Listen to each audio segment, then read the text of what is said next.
Good morning and welcome to Yirrama Place. For those of you that I have not met, I am Cindy Penrose, Chief Operating Officer of the Paul Ramsay Foundation and Chair of the Criminal Justice Task Force. I would like to acknowledge that we are gathering today on Gadigal country. The Gadigal people are the traditional custodians of the land in and around Sydney Harbour, and I acknowledge that their sovereignty was never ceded.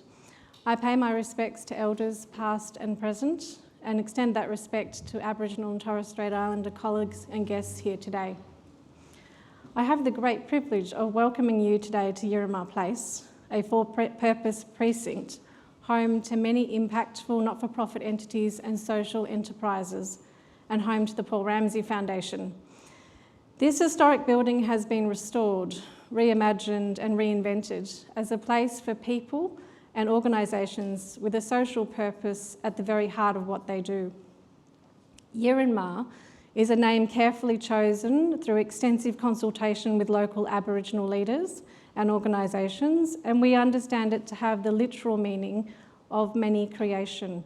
So Yirrama Place, a place where many create or engage, a place for everyone, where everyone belongs, a place for our partners, communities, and for the sector to come together. A precinct for purpose, and we look forward to what can and may be created here for a better community and a better Australian society. A very warm welcome to our partners, ministers, commissioners, members of the judiciary, executives of Attorneys General and Departments of Communities and Justice, members of our board, and especially to those who have come from long distances, notably Burke, Alice Springs and Darwin. Thank you for travelling so far today. Having spent the past week in the Northern Territory, I can indicate that you have brought the weather with you. While this is the public launch of the Foundation's criminal justice strategy, criminal justice is an area that the Foundation has been involved in for a couple of years now, with our Board of Directors approving the strategy in August 2020. Of course, events have been difficult to organise with the pandemic.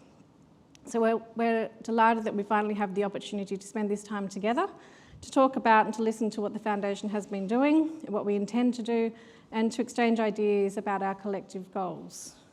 At the heart of the Foundation's criminal justice strategy is our vision to reduce the rate of incarceration with a focus on First Nations young people. We see this as pivotal to achieving the Foundation's broader mission, which is to break cycles of disadvantage. As all of you here are well aware, criminal justice results from, as well as entrenches, disadvantage, with significant repercussions, not just for individuals, but for families, communities, and government. And yet we also know that governments are spending more on corrections each year, further entrenching this already ingrained problem and incarcerating more people despite a fall in crime rates. How do we make it stop? This is the question we're here to answer today, with the help of our wonderful keynote speaker and panellists who I'll be introducing in a moment. But first, if I can take a moment just to tell you a little bit more about the Foundation's criminal justice strategy. Cycles of disadvantage drive people into Australia's criminal justice conveyor belt. Australia's criminal justice systems have become the default policy response to complex disadvantage in Australia. The criminal justice conveyor belt compounds existing disadvantage, creates new disadvantage, traps people, families and communities in the cycle of disadvantage. Any contact with the criminal justice system, even for short periods on remand, or any contact via a parent, is associated with poorer outcomes for families and communities. More people are trapped in these cycles than ever before. Australia now imprisons more people than at any time since 1900 in both total number and per capita. Our incarceration rate is above the global average in every Australian state and territory except for the ACT. The Paul Ramsay Foundation has been searching for opportunities for real change.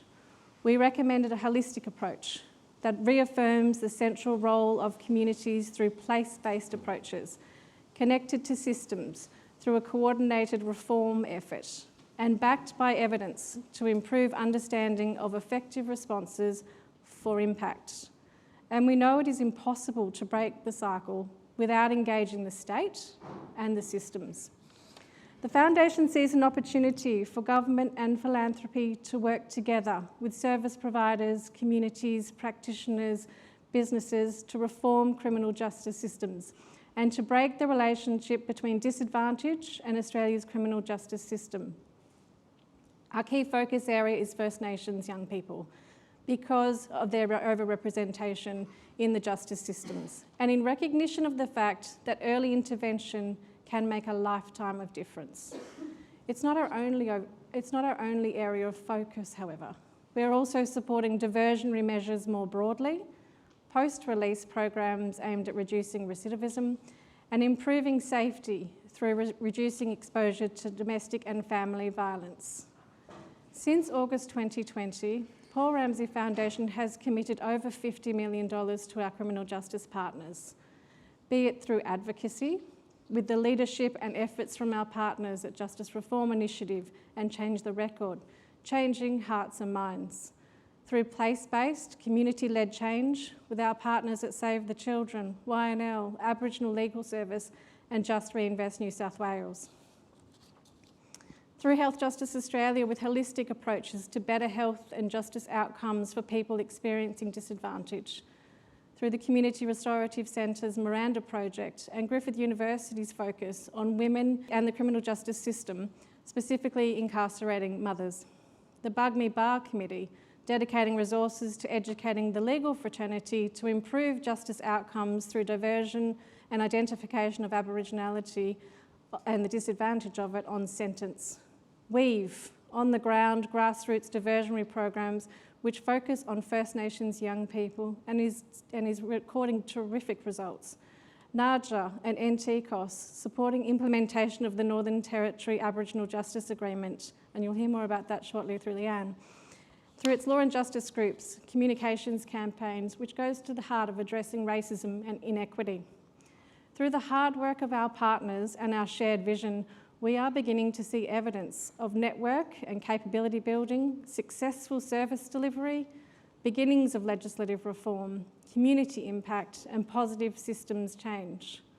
As we move beyond the exploratory phase of our strategy, we're concentrating our effort in a couple of key areas. One area is the Northern Territory Aboriginal Justice Agreement, which we'll hear more about from Leanne. Another is justice reinvestment. Through the investments we have made to date, we have learned that community-led approaches are more likely to succeed than top-down approaches in tackling complex disadvantage. We plan to trial justice reinvestment sites in 3 jurisdictions in New South Wales through funding to community and backbone organisations.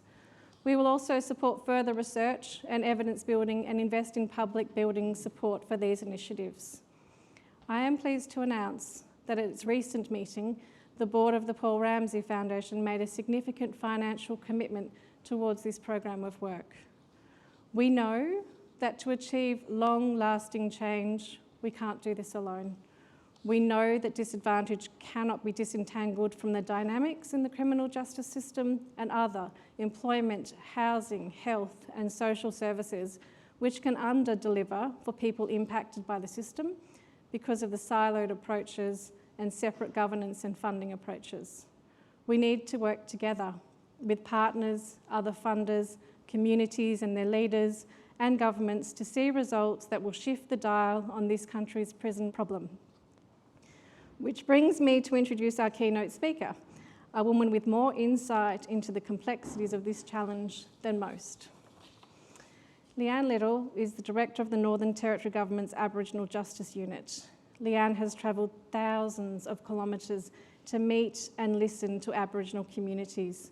Leanne undertook 160 plus community consultations spanning the length and breadth of the Northern Territory, 120 communities. Members of the PRF team have had the privilege of working with Leanne over the past year and including just the last week in Darwin, and we saw the significance of Aboriginal leadership in action. Leanne is the driving force behind the Northern Territory Aboriginal Justice Agreement, which in partnership with Aboriginal people aims to reduce imprisonment rates, increase Aboriginal leadership and improve justice outcomes for Aboriginal Territorians. Leanne was also the first Aboriginal policewoman in South Australia, where she worked for 11 years as a senior constable in remote and Adelaide police stations. Leanne has also worked on the international circuit for the United Nations, with stints in Geneva, New York and Paris with UNESCO, and as a director for Bush Heritage Australia. Leanne is proudly the 2022 Northern Territory Australian of the Year. Please welcome Leanne to the stage.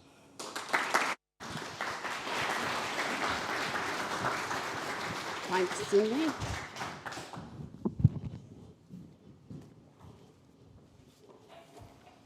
Thank you for those kind words, Cindy.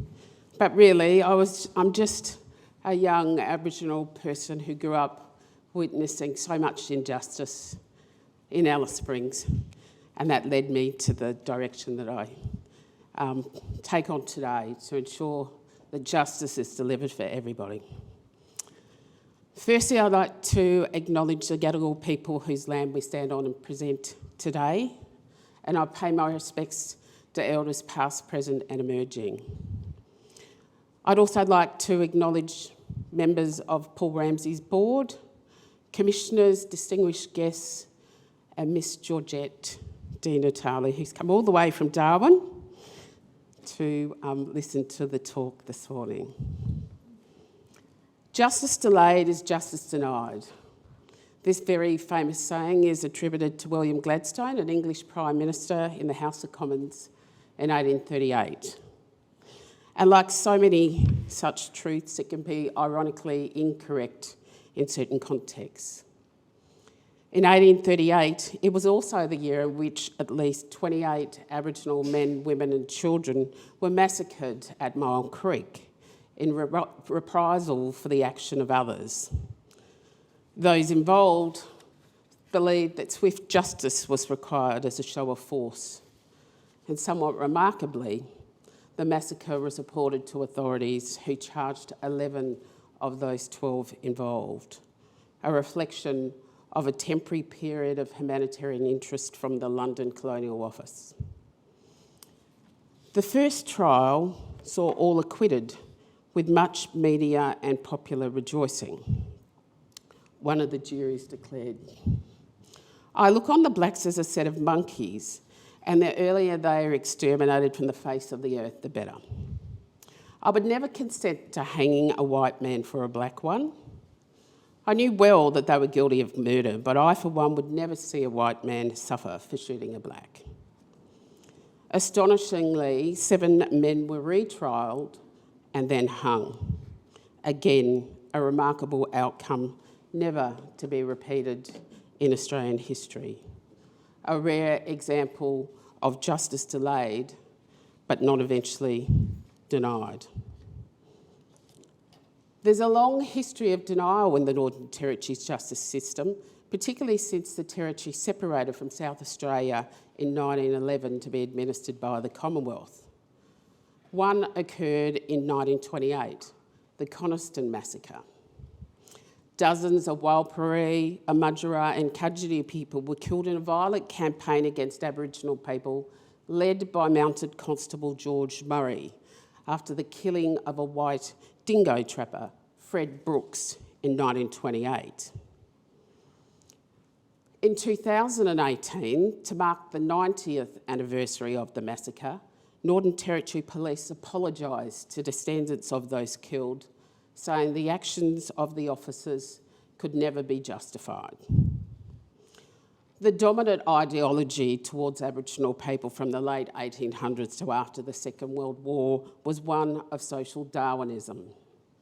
The idea that you could rank all so-called races of mankind into a hierarchy of civilisation up from primitive savagery. Unsurprisingly, the British were at the top, while Aboriginal people were at the bottom, doomed to die out according to the evolutionary principle of the survival of the fittest. In the Northern Territory, Dr. Cecil Cook, Chief Medical Officer and Chief Protector of Aboriginals from 1927 to 1939, was determined to eradicate the growing part Aboriginal population by breeding out the colour through rigid controls of female sexuality. in 1993, Dr. Cook wrote to the administrator. In the Territory, the mating of full-blood Aboriginals with any other person than an Aboriginal is prohibited. The mating of coloured aliens with any female of part Aboriginal blood is also prohibited. Every endeavour is being made to breed out the colour by elevating female half-caste to white standard with a view to their absorption by mating into the white population. The adoption of a similar policy throughout the Commonwealth is, in my opinion, a matter of vital importance. Elements of this policy were continued in the removals of part Aboriginal children, especially girls, called the stolen generations. A national outrage where between 1 in 3 and 1 in 10 children were removed from their families under the policy from 1900 to 1970. On the 13th of February 2008, Prime Minister Kevin Rudd apologised to those removed, their descendants and their families on behalf of the government and the nation. Yet the numbers of Aboriginal children in out-of-home care remain stubbornly disproportionately higher than that rate for non-Aboriginal children. In fact, the latest Northern Territory figures show 90% of all those in care are Aboriginal and 41% of those in care nationally are Aboriginal. In 1934, in Darwin, was the disappearance of Takia. Takia Wirrapunda, or Takia, was born on the northeastern Arnhem land where he had a traditional education among the Dari-speaking people. He had 3 wives, but only one, Jalpuri, has been identified in the written records. And after a Japanese tree-paying crew at Chaldean Bay were killed in 1932, a party of investigating police, led by Mounted Constable Ted Morey, came across a group of Aboriginal women on Wooda Island. One constable, Constable Stuart McCoy, and the women, including Jalpuri, became separated from the others. And Takia, who was hiding nearby, attempted to contact his wife. But Constable McCoy saw him and, believing him to be a threat, shot at him. But the pistol misfired and Takia threw a spear which killed Constable McCoy. A contributing motive for Constable McCoy's murder was possibly that Takia believed that McCoy had come because of the murders of William Fagan and Frank Traynor. These 2 beachcombers had arrived there in the dry season of 1933 and had negotiated with Takia's group for firewood and the sexual use of Jalpuri and her mother. But one morning, Takia and another man had swum out on a boat. They killed those 2 men and they threw their bodies overboard. In April 1934, he and others accused of the killings of McCoy and the Japanese tree-pangers were brought to Darwin by the Reverend A.J. Dwyer and a Church Missionary Society peace expedition to stand trial. This surrender was organised to prevent a large-scale massacre like Coniston. Procedural irregularities occurred at every step. Takia's lawyers implied in a statement to the court that Takia had admitted guilt. Few witnesses were called, and the accused were not permitted to testify. And the police tracker acted as the interpreter. Despite the fact that the proceedings were a miscarriage of justice, Judge T.A. Wells sentenced Takia to death for Constable McCoy's murder. But an appeal to the High Court of Australia between October and November 1934 squashed that conviction, and Takia was freed from Fanny Bay Jail, where he'd been held for 6 months, and he was then taken to the Carlin compound just in nearby Darwin. Reverend Dwyer had arranged to meet him at the cinema, but Takia did not appear, and he was never seen again. There's been many explanations for this disappearance, including that he was a victim of a vendetta and he had absconded. But the oral tradition in Darwin is that friends of Constable McCaw had murdered Tuckier and disposed of his body in the harbour. In 2014, a documentary was made about Tuckier and a ceremony of reconciliation was held at the Supreme Court, Darwin, where a memorial was dedicated to him and to Constable McCaw. Then there was the Second World War, especially after the bombing in Darwin in 1942, that saw a radical shift in attitudes to Aboriginal people, partly because their labour was needed to cover those who had enlisted, and because thousands of non-Aboriginal servicemen and women arrived from down south and with no experience of and less prejudice towards us. While the troops were collegial, Territory authorities were cautious about the loyalty of Aboriginal people. Anthropologist Donald Thompson was commissioned to recruit a troop to guard the Arnhem coastline, but they were refused to bear arms apart from traditional spears. Aranda watercolour landscape artist Albert Namatjira became incredibly famous in the late 1940s and 1950s. He met the Queen and became in 1957 an Australian citizen. Yes, that's right, an Australian citizen. But despite this stamp of approval, he was prevented from buying land inside the town of Alice Springs, and so he continued to live in poverty. But now being exempt from the Northern Territory's protection legislation, he was legally able to buy and consume alcohol. But he was soon to be charged with supplying grog to non-exempt family members, and he was sentenced to 6 months jail when evidence of alcohol was found in a car that he had lent to his cousin. An outcry in the South, not the Northern Territory, saw him released on health grounds from detention at Papunya after 2 months, only to die shortly thereafter in August 1959. Albert was shattered by his treatment after being held as an exemplary Aboriginal person and a brilliant artist, and it is widely believed that he died due to depression, or as we say as Aboriginal people, a broken heart. And then there was the 1967 referendum that amended the Constitution to allow the Commonwealth to make laws about Aboriginal people and count us in the census. These actions were seen as a high watermark in acceptance of Aboriginal people. The yes vote gained 90.77% of all votes cast and won majorities in all states.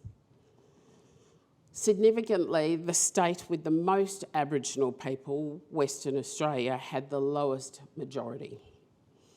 At the time, residents of the ACT and the Northern Territory were ineligible to vote in the referenda, and one only has to wonder what the outcome might have been had Northern Territorians been allowed to cast their vote.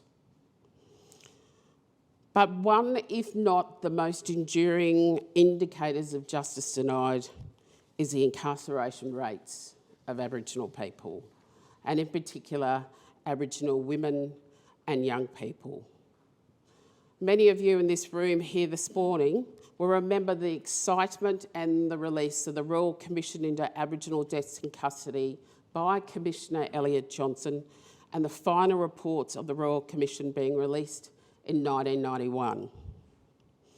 The Commission documented that the inordinate numbers of Aboriginal people who died in custody was due to their massive overrepresentation in the criminal justice system.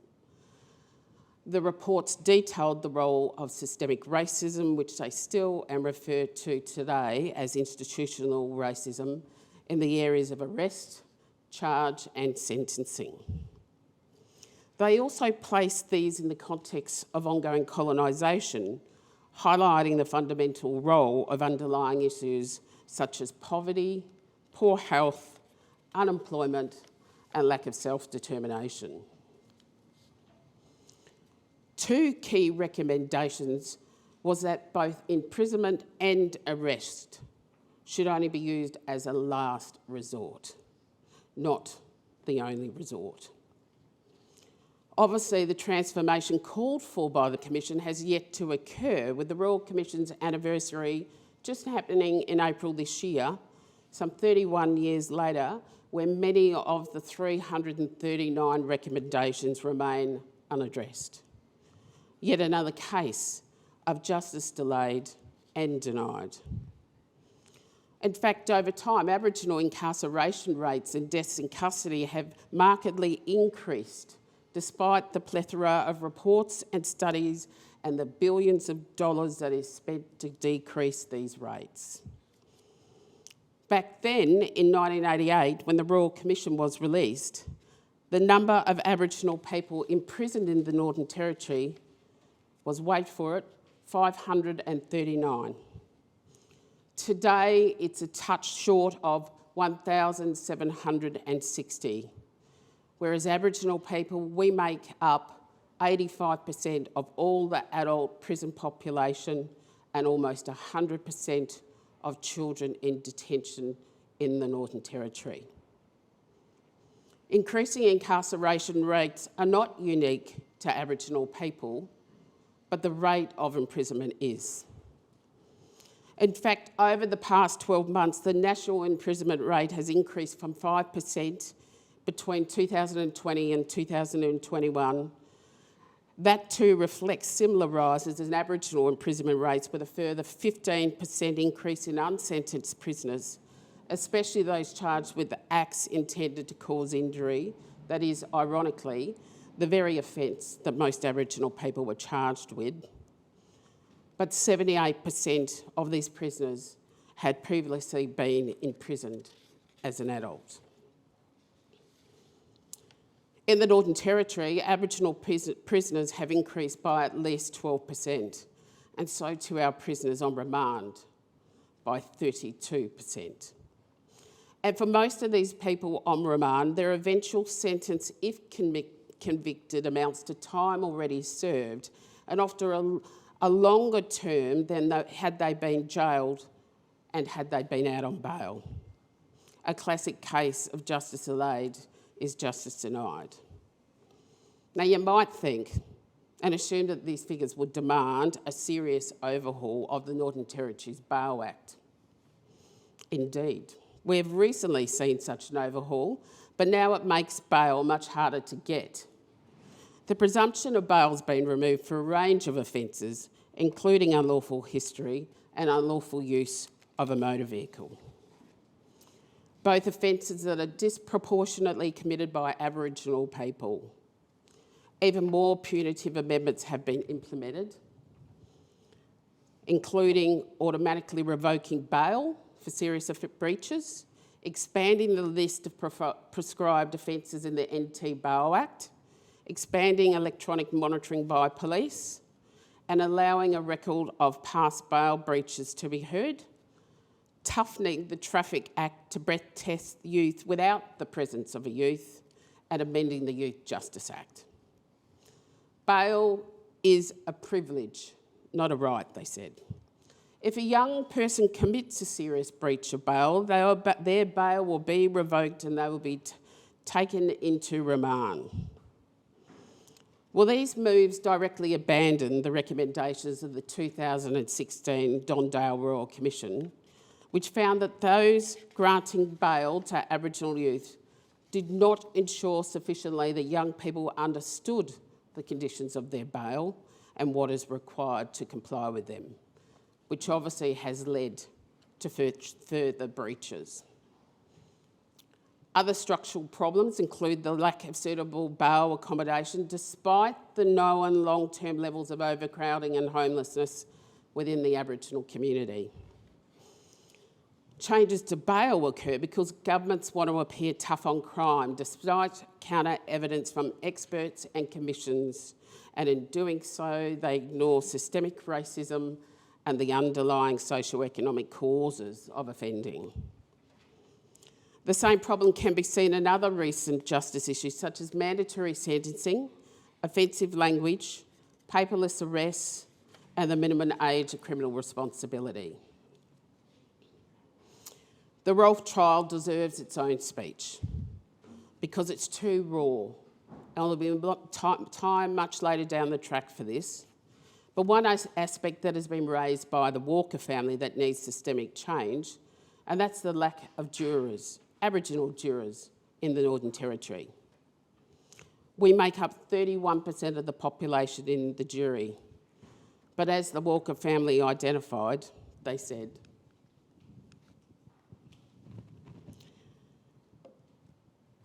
we felt this trial was not fair. We wanted the jury to hear our stories and the truth of what happened on that irreversible day on 9th of November 2019. Our intention was to have the trial in Mabunja, Alice Springs, but instead we've had to have it here, in Darwin, a long way from home. We thought we could have a multicultural jury instead of just non-Aboriginal people. To our surprise, there was not one Aboriginal person on the panel. We felt left out. Are we not part of Australia? We feel neglected not to see Indigenous Yappa on the jury. We want Yappa, Indigenous people, on the jury so we can express our culture and feelings based on the truth. They can tell the other jury members how we see it. It's always Karia people, that means white people, seeing it through their eyes, but they need to accept our perspective too. It is still very rare to see an Aboriginal person on a jury in a criminal trial in the Northern Territory.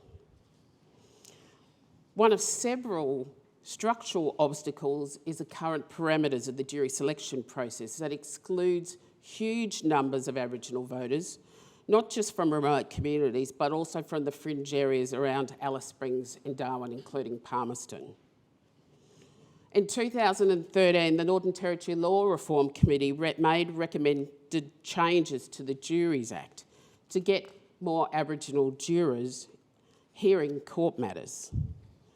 But nothing has changed. Over and over, we see recommendations ignored or watered down. So what can deliver justice for Aboriginal Territorians in a timely fashion? I firmly believe, after my 3 decades plus in the justice system from every side that you could imagine, that the Northern Territory's Aboriginal Justice Agreement can and will. Today I'll only just mention a few of the aspects of the agreement that will provide more immediate and effective justice, especially for those in remote and regional communities, but especially now that it has bipartisan support. Imagine if all Aboriginal policies, strategies and recommendations from royal commissions had bipartisan support. But I am thankful for now that we have 7 years working towards changing the status quo. The first aim of the agreement is to reduce offending and imprisonment of Aboriginal Territorians. And one action under this aim is to review all relevant legislation, including the Bail Act, the Juries Act, the Sentencing Act, the Police Administration Act and the Crimes Act. It will identify and eliminate any systemic racism impacting on Aboriginal people. Another is to improve diversion and rehabilitation programs within and outside the correctional service system, including strategies to address trauma, grief and loss amongst prisoners. A related action has already begun. It's establishing alternatives to custody for women and men that target the very causes of offenders' behaviour. A second aim of the agreement is to support and engage with Aboriginal leadership. And a fundamental action of this is the formation of local law and justice groups and community courts that will ensure speedy, transparent and accountable justice with informed community input from both offenders, victims and witnesses. And we'll continue to recruit more Aboriginal Territorians as Justices of the Peace and Commissioners of Oaths. The final and the third aim of the agreement is to improve justice responses and services for Aboriginal Territorians. And a core action is identifying and eliminating systemic racism in government services and agencies and contracted service providers, where they directly or indirectly impact and discriminate against Aboriginal Territorians engaged in the justice system. A related action is increasing Aboriginal Territorians' knowledge and use of justice and other complaint mechanisms. Together, there are 42 actions in the agreement that will fundamentally address the systemic discrimination that underpins the overrepresentation of Aboriginal people within the justice system and allow us to finally expect equitable justice outcomes. People say to me, why? Why did you partner with Paul Ramsay? Why? Well, I say, why not? Why wouldn't we partner with the most amazing, smart and intelligent people in Australia and beyond? To put it simply, the Paul Ramsay Foundation is a lifeline for many Aboriginal people, including myself. Government's shown that it's too big a job that demands more than just them to fix. But it's not just about the money. We need Paul Ramsay to broker with us, to be fearless, to give Aboriginal people a voice and a platform. Paul Ramsay gives to people like me a voice where I can have a job, where I can work with others and say what needs to be said without fear of losing my job, my position, my integrity and credibility. And let's not forget about grace and courage, because that's what's needed now. And that's what we intend to deliver together here with Paul Ramsay, because when you hear these words of Mr. Ned Hargraves, a Yappa elder from Yundi about justice, well, I say to Mr. Hargraves, those gates just behind you, they open justice for all of us. It's already started. I just say, when we are going to get justice? When? Ned Hargraves was my interpreter when I went out to Yundi and did the consult there just after the death of Kumudjo Walker. He was able to walk back then, but now he's in a wheelchair. He will go to his grave where justice hasn't been served. I know that with working with Paul Ramsay, we will get justice and justice will happen. We've seen benefits already in our alternatives to custody with women in Alice Springs. Nearly 98% of the women, small numbers, yes, but 14 women have gone through a 6 months rehabilitation program there, doing their time on parole, serving their sentence. All but one of those women have not returned to the justice system. They have been employed. They have been given their children back that were previously in care. They have been put on disability pensions where before they were on New Start. They've been reunited with families and reconnected in housing that is not overcrowded. Collectively, it's these sorts of programs and projects that I believe will be the key to unlocking the justice and addressing the inequity in the justice system that Aboriginal people face every day. So thank you for listening.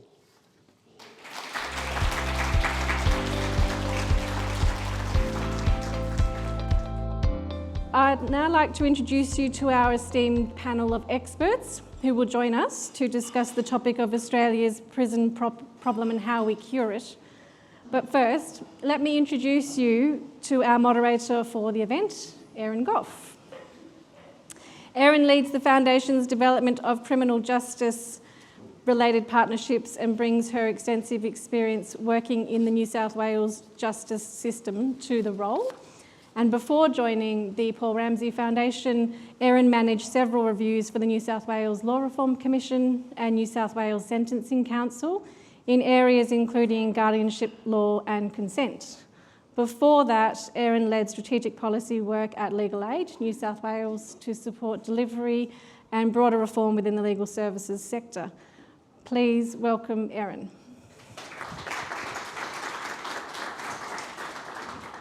Thank you, Cindy, and a very warm welcome to our panellists this morning. It's wonderful to see so many of you here today, so many familiar faces, colleagues past and present, and so many of our partners.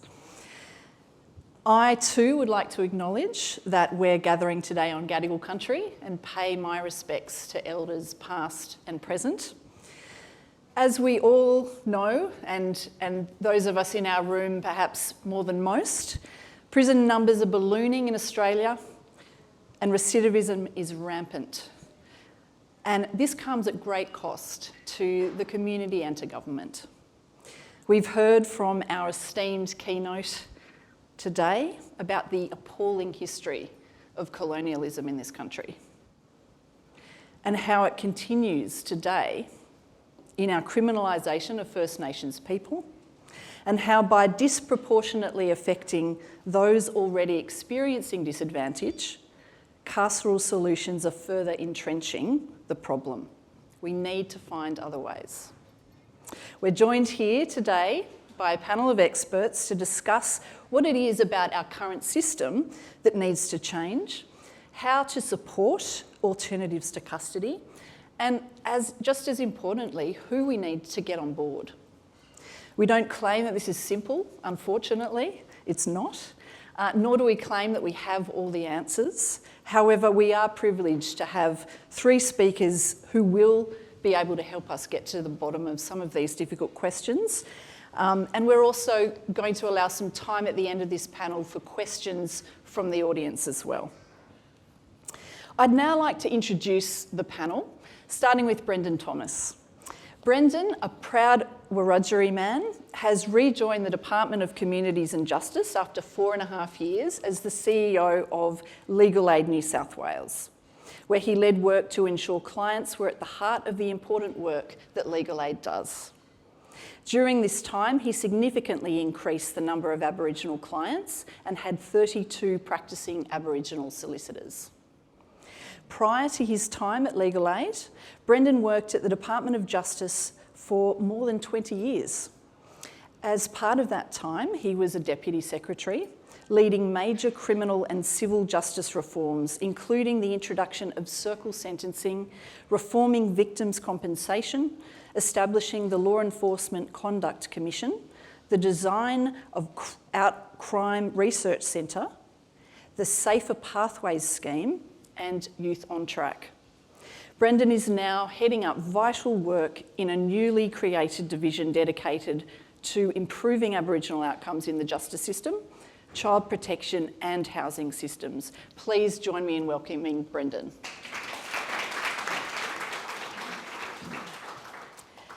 Olga Havnen is a prominent Aboriginal leader, advocate and activist in the Northern Territory of Australia, and an advisor to the Paul Ramsay Foundation, as well as a co-chair of the Northern Territory's Aboriginal Justice Agreement Governance Committee. Until recently, Olga was the Chief Executive Officer of Leanne Liddle Health Service, one of the group which took a leading role in submissions to the Royal Commission into youth detention in the Northern Territory and subsequent Northern Territory government reforms in youth justice. Leanne Liddle also provides primary healthcare services to young people in detention. Olga has held positions as the Aboriginal and Torres Strait Islander Programs Coordinator for the Australian Red Cross, Senior Policy Officer in the Northern Territory Government's Indigenous Policy Unit, Indigenous Programs Director with the Fred Hollows Foundation, and Executive Officer with the National Indigenous Working Group. Olga was the Coordinator General of Remote Service Provision from 2011 until October 2012, when the Northern Territory Government controversially abolished the position. She released one report which detailed deficiencies in Northern Territory and Commonwealth Government service provision to remote communities in the Northern Territory. She is currently a co-chair of the Northern Territory's Aboriginal Justice Agreement Governance Committee. Welcome, Olga, and thanks so much for being with us in person, coming all the way from the NT.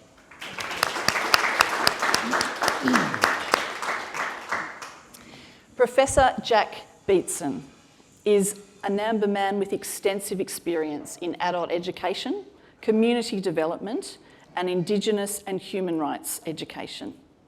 He's an adjunct professor at the University of New England, and in 2017 was awarded an honorary doctorate.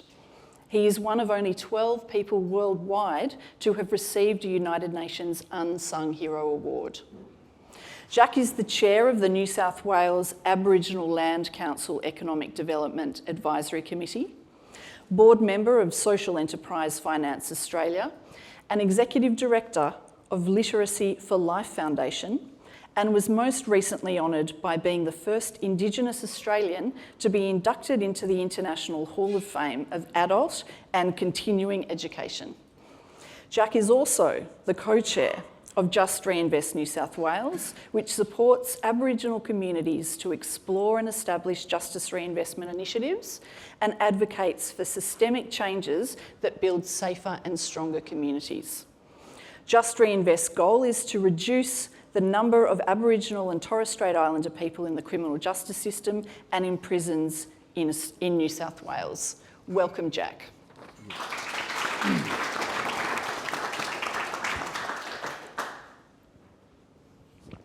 Now, as we've heard from Cindy and from Leanne today, we are seeing the level of imprisonment in Australia rise. Current imprisonment rate is the highest it has been this century. But at the same time, offending rates have fallen. Between 2008-9 to 2018-19, the number of offender rates decreased by 18%, but at the same time, the imprisonment rate increased by 25%. UN data shows that Australia's rate of imprisonment was the third highest of any developed country between 2003 to 18, exceeded only by Turkey and Colombia. It might make us wonder if the increase in imprisonment is driving the fall in crime, but the answer is no.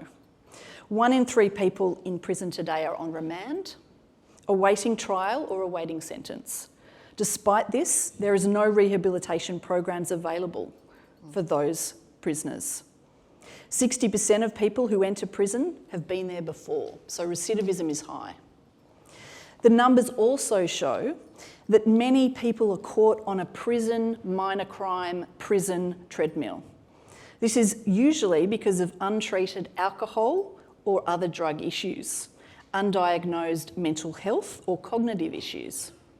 They have low levels of education, low prospects of employment opportunities, and they're homeless.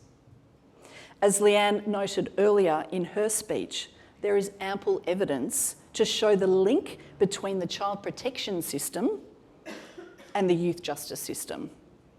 And in progressive jurisdictions, we're seeing efforts being made to break this link in recognition of the trauma that these children have experienced and that incarceration itself further exacerbates this trauma. A question for you, Olga. What changes to these dynamics do you think are possible in Australia? Just a small question to start us off. Throw me in the deep end. Okay. I think the observation that you make about the number of people who experience trauma, mental health problems, drug and alcohol problems and so on are really issues that have contributed, I think, disproportionately to the kinds of incarceration rates that we see. What can we do about it? I think one, not a simple or easy solution would be, that is to make sure that every person coming before the court has a comprehensive assessment for cognitive, neurological development, their physical well-being, what their social experience has been, etc., so that the courts actually could then consider, instead of putting people into prison or into youth detention, is to consider about a package of what I would describe as being therapeutic court orders. To some degree, we've had a degree of cynicism about mandatory drug and alcohol treatment programs, but I know from our experiences quite often people are resistant to going into treatment programs for a range of reasons. However, I know where they've been in residential treatment programs like this, quite often after a period of 2 to 3 months, people are actually starting to get themselves sorted out a bit. And it's not uncommon for people then to want to stay on for an extended period of support, so that they're not just bouncing out of the system and going to fall through the cracks again. The idea of having a health justice partnership, I think, particularly with Aboriginal community-controlled health services, is vitally important. The ability for because Aboriginal people voluntarily walk through the doors in our health services. They're probably some of the most widely used services by Aboriginal people of any kind of service. To have lawyers available on site where you don't have to make an appointment necessarily, you can see somebody there on the day while you're waiting for your medical appointment, and having the lawyers working together with the doctors, with clinicians, about finding what are the problems that people are trying to grapple with. You know, is it debts, fines that are outstanding? You know, you may have an outstanding warrant, you could have problems with your housing, tenancy, security, all of those things. By having lawyers embedded within the community-controlled health services, I think would make one hell of a difference. It would certainly take the pressure off, you know, the legal aid services, who are largely under-resourced and who are not geared up to provide this kind of early intervention and proactive support for people. Long answer, lots more that could be said about it, but I just do think making that stronger connection between health and wellbeing and good access, easy access to legal advice would go a hell of a long way for helping a lot of very vulnerable people. I think that all seems really sensible, what you say, Olga, and my understanding is that there is a lot of evidence that points to the effectiveness of those types of measures. And I guess that brings us to the question of why isn't it happening more than it is already? And I think it brings us to the broader question that we can't ignore, which is the politics that play into this area of policy making. It's often said that crimes are created by politicians in the sense that they legislate to prescribe certain conduct and create penalties. And that process can be done in a number of ways. It can be done where it's backed by sound evidence and aided by research and expert input. But it can also be deeply unsatisfactory, depending on the political priorities of the government of the day. How much, from your experience, does the tough on crime rhetoric in the Northern Territory contribute to young people being locked up? I think it's an absolute driver. The other comment or observation I would make is that it's probably unfortunate that, you know, media releases come out from the police department or the police service, notifying media of, you know, kids, juvenile crime, juvenile offending, which perpetuates this sort of hysteria about kids are all out of control. I find it really striking that it's the Murdoch press, and it doesn't matter whether it's the Northern Territory, you know, Cairns, Townsville, wherever you like. They seem to have that same sort of focus, the same sort of flavour, which targets this focus and attention on kids almost to the exclusion of any kind of adult behaviour and offending, by the way. And I find that kind of extraordinary. But it seems to me it's almost like demonising kids, because we know too many of those young people who are out there, you know, committing these offences are in fact Aboriginal kids or kids from disadvantaged backgrounds. I think it would be much more helpful for the media perhaps to have a greater expose on what are the things that work to stop children and young people from offending, a more positive and informed campaign to inform the public about, one, understanding the plight and the experience of these kids, and two, that there are more cost-effective and humane ways of treating young offenders. If we don't do that, the only thing we know is those kids will go on to continue to reoffend, they will end up in adult prisons, and I suspect I'd go so far as to say you actually end up with people who are more damaged, more likely to cause harm, not only to themselves, their extended family, but also to the broader community. Tough on crime does not make our communities safer. I guess it's a difficult question because I think, you know, the imperative for the media is to sell the papers. Is there a way in which we can create new imperatives for the media? I wish we could have good news stories and get the, you know, the bad news stories and the shock horror stuff off the front page and get it off the TV, for goodness sake. There is this perception that our communities and our streets are less safe today than they were, say, decades ago, when the data, in fact, tells a completely different sort of story. I don't know, I kind of suspect sometimes too, as adults in our communities, we have this fear of young people, and particularly if you're a black young person. You know, the demonisation of kids and teenage behaviour, I think, is just appalling. And I do want to pick up on one other comment which Leanne raised, and that was this very high rate of children in the child protection system almost transitioning into the juvenile justice system and back again. It suggests that the child protection system is failing these kids. So, you know, where's the spotlight on that system? And I'm sorry to kind of frame it that way. I mean, kids are removed for very good reasons, and we want to keep kids safe and we want to see them grow and develop well. But if that child protection system is failing kids and contributing to that, you know, sort of feed off into the juvenile justice system, then we've really got to have a good look at what the hell's going on and find better ways of supporting young people. Brendan, I might turn to you now because I'm aware that the system, the juvenile justice system in New South Wales is slightly different from what's happening in the NT. And we're seeing actually the number, I believe, of juvenile detainees decreasing in New South Wales, while we're seeing still that increase in the adult system. Are you able to talk us through that and see where you think there's an opportunity to make changes in the adult system? There's a really interesting example happening in New South Wales where we've got some of the lowest recorded rates of crime we've ever seen, probably the largest prison population, COVID aside, that we've seen, and a declining rate of juvenile detention. And the question is, how can all of those things happen in the same place at the same time? It doesn't make logical sense. I mean, it doesn't make logical sense. But what we've seen in the juvenile justice system, at least, is some really important changes, particularly in the court. Not only in the court, but particularly in the court, where courts are more likely to grant young people bail, more likely to continue their bail when that bail is breached, and much less likely to sentence people to periods of detention than they ever have been. I don't know what the figures were last week, but the week before there were 14 Aboriginal juveniles serving a sentence of detention in New South Wales. 14. That's the lowest it's been for some time. It's incredible. Lots more on remand though. And it's a really good indication of where one part of the system you've seen a benefit, the other part you haven't, and we can talk about why in a minute. But also one of the greatest things we've seen in our youth justice system is the introduction of the Koori Youth Court. And there's a big bald fella sitting down the back there, Daniel Daylight, who was really, really instrumental in establishing one of the biggest reforms in our children's courts system that we've seen, where that involves communities sitting with a magistrate and talking about solving a problem rather than about a punitive law and justice approach.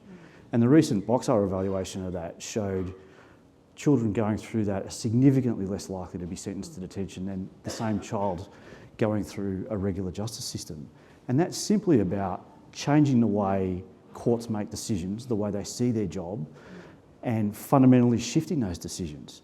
Yeah, in New South Wales, we saw a big change during the COVID period where the rate of imprisonment dropped, the likelihood of being sentenced to prison dropped, the likelihood of getting remand, of getting bail went up from the middle of 2000 through that COVID period, largely due to people's concerns about outbreaks of COVID in the prison system. But not a law was changed in New South Wales to affect that. People in the system use their discretion differently and reduce the prison population. Both of those are good examples of where when the system wants to make a difference, it can actually be made. Much better if the politicians change the law and everything else as well, and we invest in a whole bunch of other services. But both of those examples show the potential for change just within the justice system if it focuses itself differently. And that's an incredible story, and it just goes to show that it's not necessarily law reform that's needed. It can be about systems change as well. I guess the other question that I think about is, you know, in terms of the legislative framework, are there big ticket items that we need to examine? Yeah. I mean, bail laws are a challenge right across the country. The growth of Aboriginal imprisonment in New South Wales over the last 10 years, the rate of remand has significantly contributed to that growth. And that is simply a change in the law that shoots more people into the remand system. And as was mentioned earlier, someone who's remanded, simply the act of remanding someone increases their likelihood of being remanded in the future and increases their likelihood of going to prison. And we were just talking earlier about the growing kind of issue of people receiving time-served sentences. They're on remand, their matter's finalised, and they're sentenced to that period of remand as imprisonment. The challenge is that shows up on someone's record as a period of time in prison, as a sentence of imprisonment, which again has that compounding effect. If the next person comes into the justice system, they're coming with a record of imprisonment, which means the likelihood of imprisonment goes up. There's a whole bunch of those issues around structural racism in our system, which are legislated, also driven by policy issues where past contact with the system is an official predictor of future contact with the system. So if that's baked into the bail laws, in the sentencing laws, into the risk tools that we use to manage offenders, in the risk tools in the child protection system as they are, it just puts everybody on the back foot before they start and shoots more people into the system that ever needs to go in there. And they're really not serving the purpose of properly assessing risk. They're just simply pushing more people into the system. So there's a whole bunch of law reform that could happen.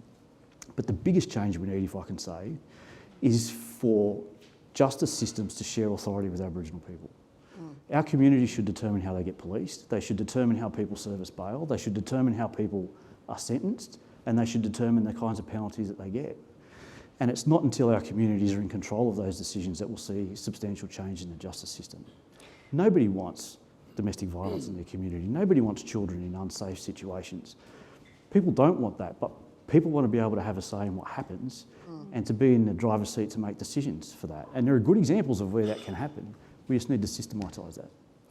It's a perfect segue to ask Jack some questions. Jack has obviously, as I mentioned, been very involved in the Maranoka work in Bourke, and that community has shown what's possible when governments and public services, philanthropists and civil societies support a community-led agenda. Jack, can you tell us what makes a difference? Why is a community-led approach so important? It's absolutely vital.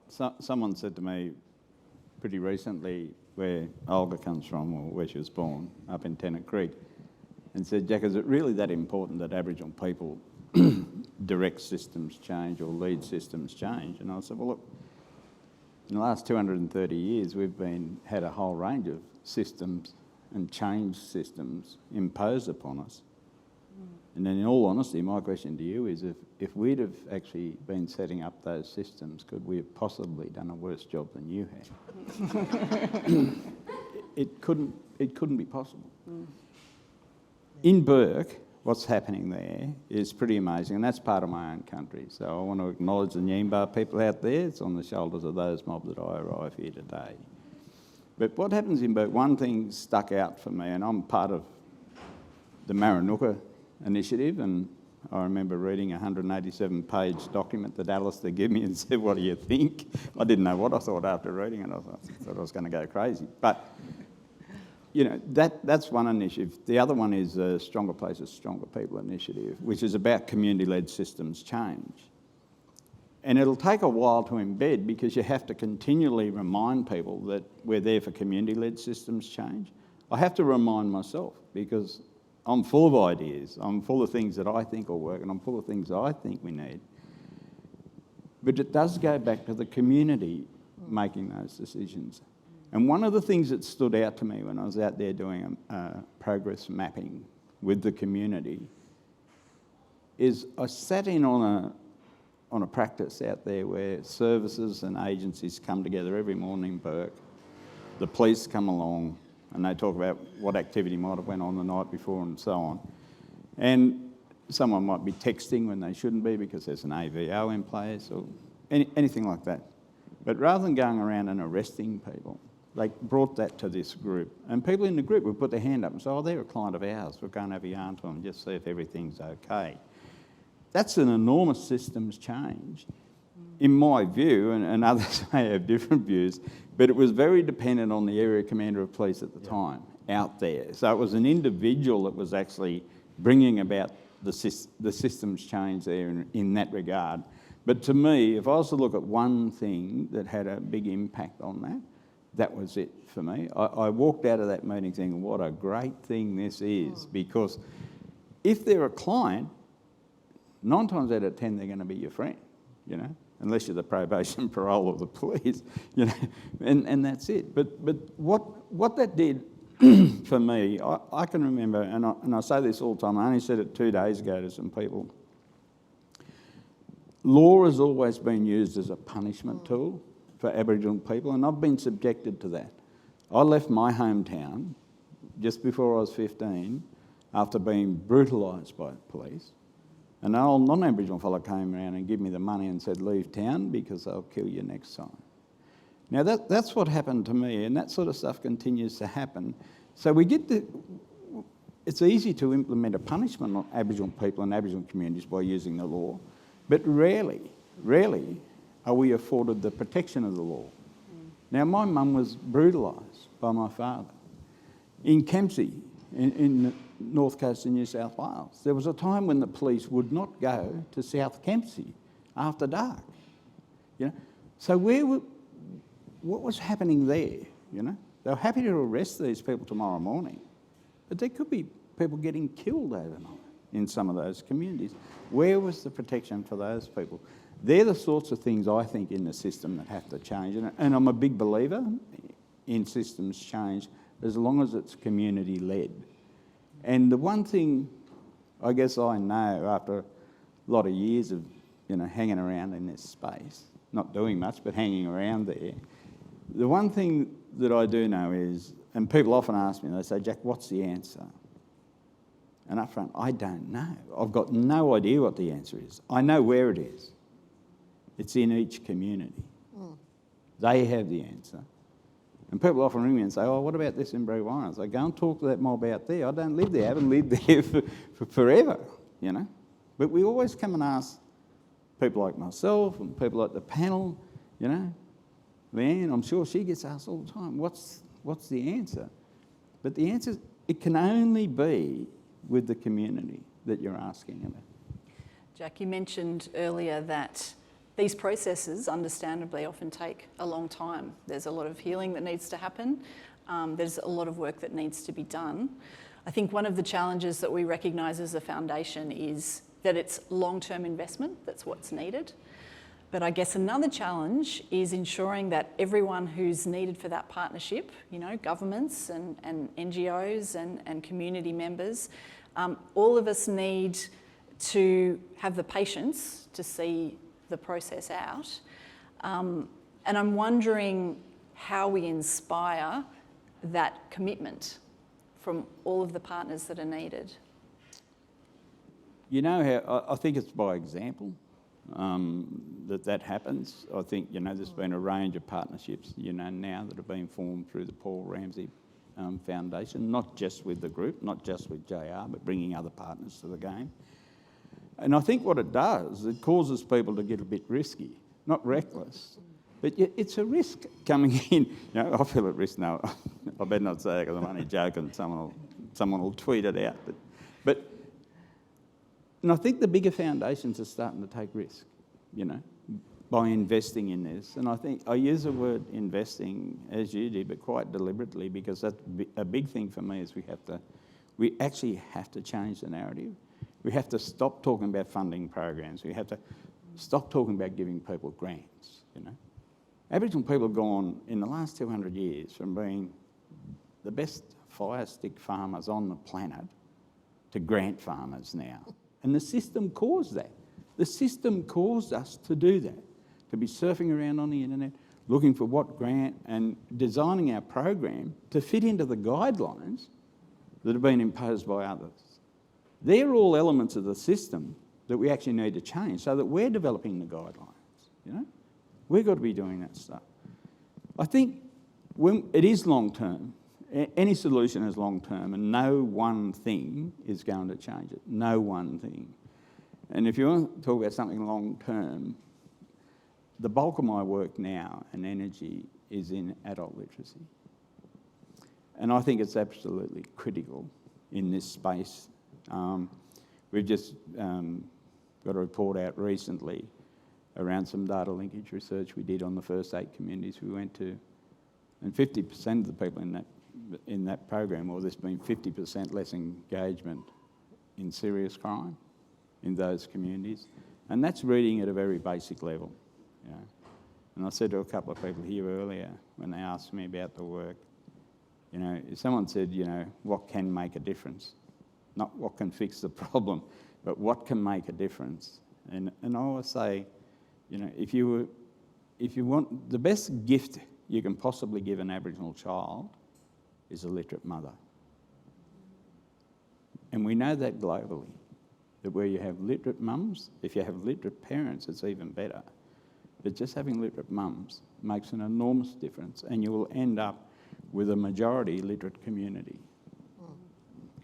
And it makes the perfect point, really, doesn't it, that the solutions to the criminal justice system problems fall outside of the criminal justice system, and it's important to remember that.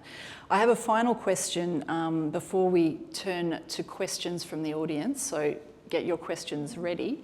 And this is a bit of a question, I suppose, on behalf of the Foundation as well, to understand our role.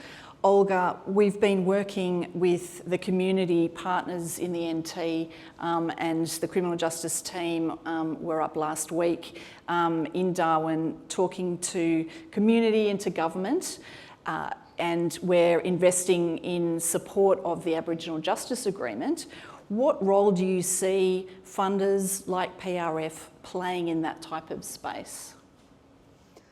Well, money is important because you can't do much without it, you know, so let's be honest that these things won't change without that sort of level of investment. But I think the critical role that people potentially outside the Northern Territory, whether it's philanthropic or corporate players, is it helps to create a space for us to have a conversation together with government and with other members of our community who rightly are concerned about safety and well-being, but to do it in a way that builds some trust. And I think it's the leadership that's been taken by the Paul Ramsay Foundation in coming to the Territory, because it's not an easy patch at all. It's incredibly complex and complicated. There are lots of, I shouldn't say vested interests, but there are people that would certainly believe what we're doing in the Territory is the way to go. They don't care about the economic argument. It's like, well, if it costs us another, you know, $2 billion to build another jail to lock up another 2,000 Aboriginal people, too bad, that's just what it costs. So there's that sort of mindset. So I think having people who can come and talk about these things from different perspectives, to look at alternatives and to build, I think this is really important. It's about building a level of civil society within the Northern Territory, which for the day since whitefellas arrived, it has been the last frontier. Anything goes, it's cowboy country, and let's make it as tough and as hard as we can. So I think maybe you guys bring a more civilising influence, for the want of a better word. I wouldn't go that far, Olga, but well, thank you. I would. I'm now going to open up to questions, and I believe we have a roving mic if anyone would like to ask a question. We have a hand here. All right. Peter. Perhaps just following on a bit from Olga's answer there, but I just wonder if we have a large community issue in general where I've just been robbed, I've just been bashed, my friend down the road's just been robbed, just been bashed. I must have safety, so therefore we must have people locked up. How do we think we can overcome that community perception? And to some extent, it's also a perception in the police as well. The only answer is we'll lock them up because that's the easiest answer to deal with. So it follows on a bit from what you were just saying, but to me, unless we can resolve that community perception, I think we've got a struggle ahead. Also, we mentioned, and healthcare is one of my interests, and my background, but so many people who are incarcerated have health issues, particularly mental health issues or other health issues. And incarceration doesn't deal with those. Incarceration seems to be just a means of training people how to be better criminals. So how do we move away from those issues?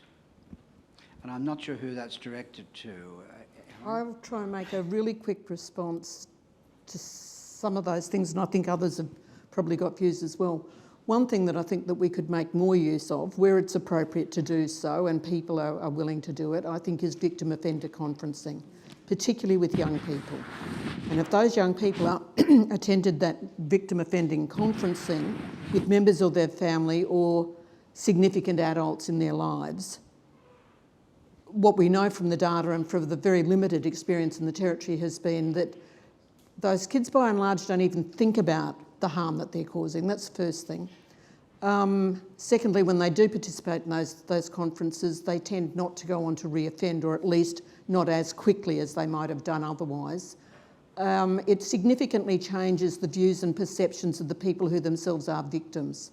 And one great example in Darwin that I could think of was this young kid who was disengaged from school, had a really tough home life, broke into a house, stole a bunch of stuff, trashed it as well.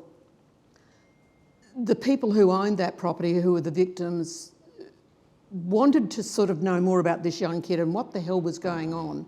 The wife was so terrified she wouldn't or couldn't attend. But anyway, during the course of the conference, the victim became to understand what kind of life this kid had had and how tough it had been for him. But that young person also got to know that, okay, he needed to make reparations of some kind, but he was a really good artist and got to find that the wife, loved animals and so on. So he offered to do a drawing of their cat or something. But as a result of that kind of, interaction with each other, understanding a bit more about all of this, was that the adult, the man in that household, then offered to be a mentor to this young boy, to help him to catch up on his schoolwork and to continue to stay on at school. So that was a really positive result.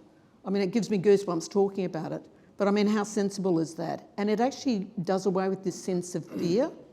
But I think more importantly, what it does do is give kids that understanding, hang on a minute, you've just done something that is really shitty, you've upset people terribly, you've caused all of this harm, and for what? Nobody wants to be thought of as a lousy person or a lousy kid. So to turn that around, could be life-changing. So that's one way I think we handle it. In terms of, the other part of your question was around the health issues. As I say, in places like Spain, and I've spent quite a bit of time there looking at their youth justice system, their court system has gone through an amazing amount of change. They have what they call technical experts or advisors to the judge about what is the overall assessment of this young person. Do they have cognitive, developmental impairments, mental health issues, whatever?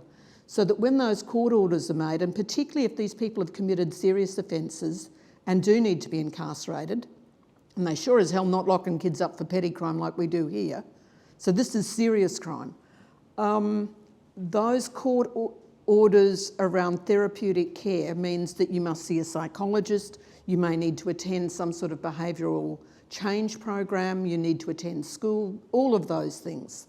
But more importantly, the Spanish system actually compels the parents and the caregivers to participate in that treatment and rehabilitation program. There is no point working just on that young person and expecting them to change and modify their behaviour without getting the proper support once they are released. And I think quite often parents need some skills in helping to manage difficult adolescent behaviour. Anybody that's had teenagers will tell you, man, they drive you nuts. That's not to say you don't love them to death, but boy, it's hard work. So, don't always assume that parents are negligent or that they're not trying to do the best they can. I mean, with mental health and with drug issues, I think we've just got to get all of that stuff out of the court system. This is ridiculous. These are health issues. Why are we not providing those therapeutic services and supports to people? Keep people out of prison. Sorry, I was long. Can I just have a quick crack at around the community perception stuff? And look, really, really quickly, is that it needs to be depoliticised, this whole issue around law and order. That's the problem, and that's what creates the perception. The other thing in terms of when you're into the system, the thing that's hard, and I used to give expert evidence in the courts in New South Wales, whatever an expert is, I hate the word because I'm an expert at nothing, but what I noticed there was Aboriginal people never get a chance to tell the story. We never ever get that. You talked about that recently. That's been going on for 100 years. I'm not quite 100 years old yet, I'm getting close. But the fact is that Aboriginal mob, every time I'd sit in a courtroom, never got to tell the story. Quite often, they were being represented by junior solicitors or lawyers that hadn't had their skills honed in how to drag that story out. So they were just answering yes or no. I can remember being in a courtroom and the prosecutor said, "Did you actually mean to hurt that person?" It's like, yep, I did. But there was nothing more after that. He got slaughtered. You can bet your life he got slaughtered. But he was just telling the truth. But he was responding to something and that never came out. Yeah. So I guess it's not quite as short as I was. I'll have to apologise to Alva after this. But the other thing that I think is key to this, and I'll end here, is that there needs to be an interpretation, an Aboriginal interpretation of evidence and data around this stuff, because we look at data and evidence with a very, very different lens than the system itself does. Yeah, if I could just have another crack at that community perception question. It's not such a question of law and order, I think. And again, if you go to an Aboriginal community, people want to be able to solve the problems that the community is experiencing. Nobody wants to live in a place where there's violence and theft. But if you've got a justice system you don't have confidence in, if you're worried about calling the cops and they're going to do a warrant check on you, for instance, why would you call them in the first place? So what do? You just live with it. Or you take the matter into your own hands and sort it out yourself. But there are real opportunities for us, again, to think differently about how the justice system engages communities so that they can help solve those problems themselves. If I can give you one boring example from some time ago with a circle court in New South Wales, where elders sit with a magistrate and determine a penalty for a person. Those penalties, at least talking to the magistrates, are usually at the heavier end of the penalties that are available. They often are, and that's kind of the values of the older people that are sitting in that circle. But if I can give you one example, there was one community, I won't say where it was, but on the coast of New South Wales, where a fellow was charged with a common assault. Actually, it might have been an ABH assault. And in before the circle, he'd pled guilty. The elders were talking to him about his offence, and they have to talk. The offender has to talk. And the elders said, "You might be here for this one offence, but we're actually really scared of you.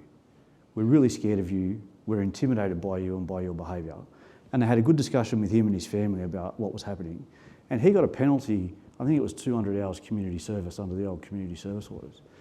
But that penalty was designed for that person to spend those 200 hours fishing under the supervision of these three older men from that particular community. And the conditions of that was any fish he caught, he had to go and distribute to the community with those men and could keep none of them on his own. That was a penalty that was kind of at the heavier end of what was available. The elders imposed it, but they designed it in a way that it was reciprocal and engaged the community. Again, not a law was changed for that to happen. You can do that kind of stuff within our current justice system if you give people the authority to be able to deal with it. An incredible example, thank you. Can I make one comment here, and I think this is really interesting. It comes back to points Jack has made, and you also been about the importance of community-led solutions. If you look at the Aboriginal community-controlled health sector and the way in which our services have been designed, it has been comprehensive primary health care.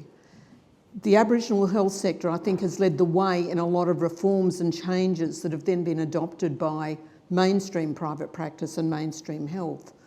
If I think about Tennant Creek and the responses there that my brother had led about alcohol abuse and so on, which was this idea of having, Thirsty Thursdays, no takeaway sales for anybody in that town for one day only.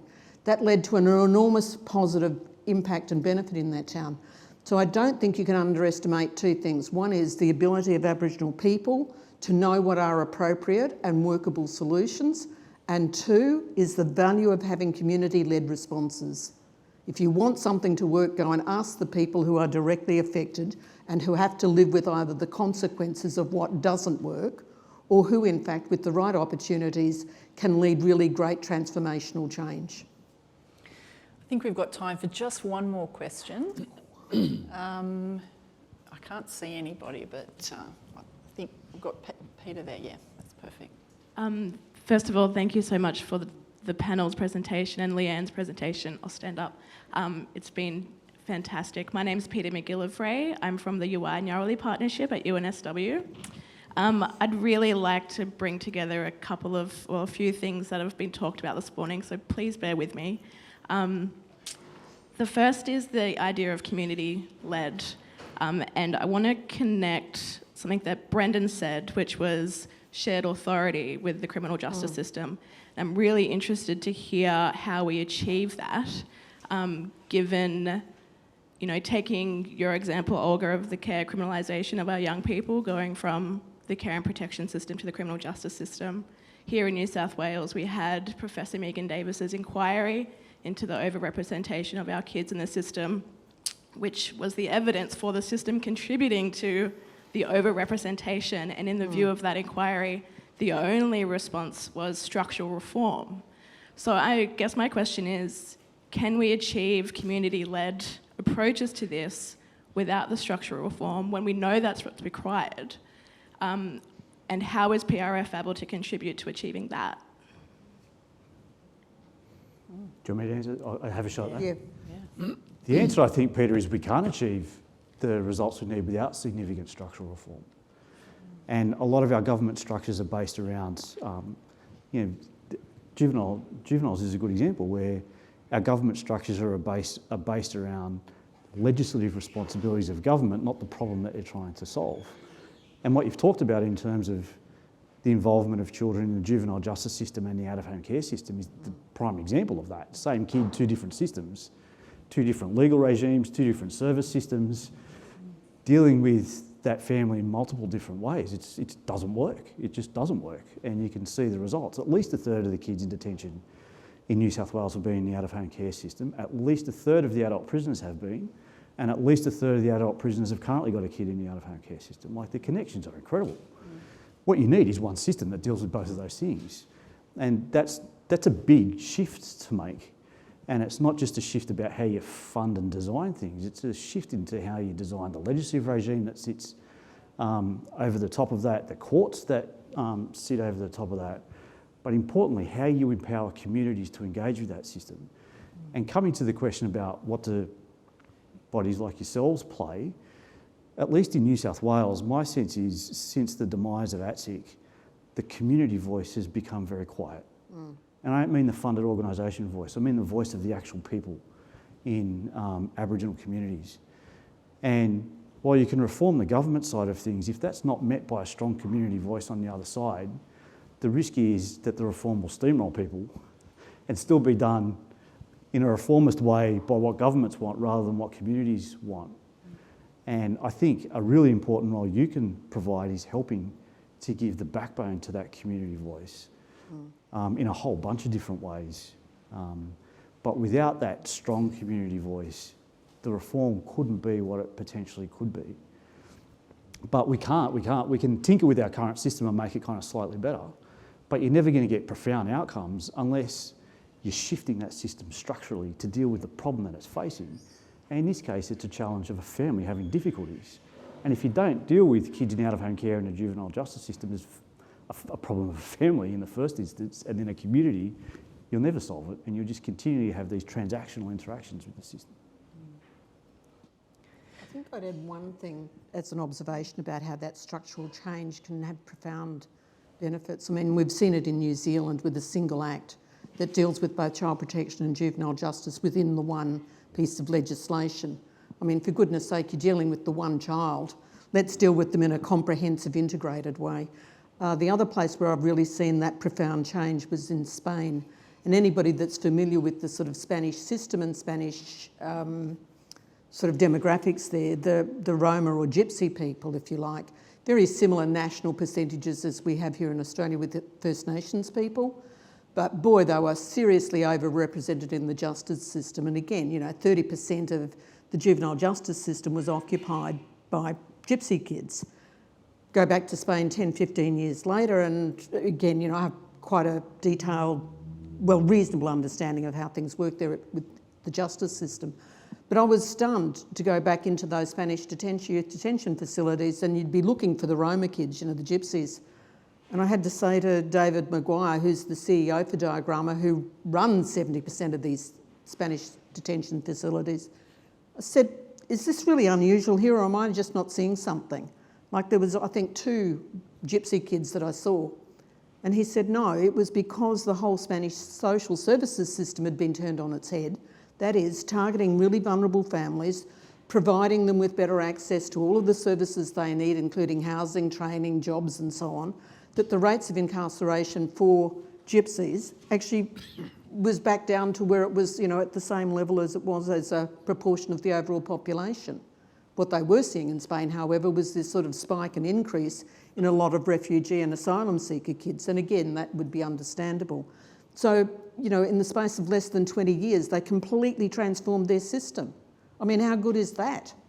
What's wrong with us as Australians? We are incredibly smart, articulate, capable people, can invent all sorts of things, but somehow or other, we leave this justice system in its old, antiquated, fossilised way of working. I feel like we could carry on this conversation in a fruitful and exciting way for many hours to come. Unfortunately, we've run out of time. I would like to thank all of the panel members for sharing their expertise and their wisdom on these topics. It's been an incredibly fruitful and in-depth and so much food for thought, I think, that we've heard today. So would you please join me in thanking Olga, Brendan and Jack.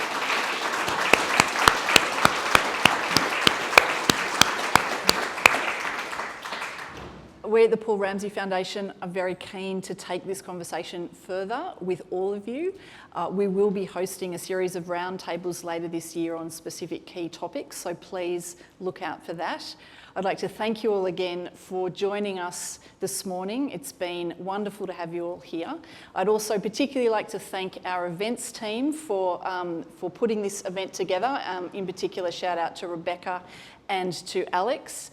But once again, thank you so much for being here today, and we look forward to continuing the conversation.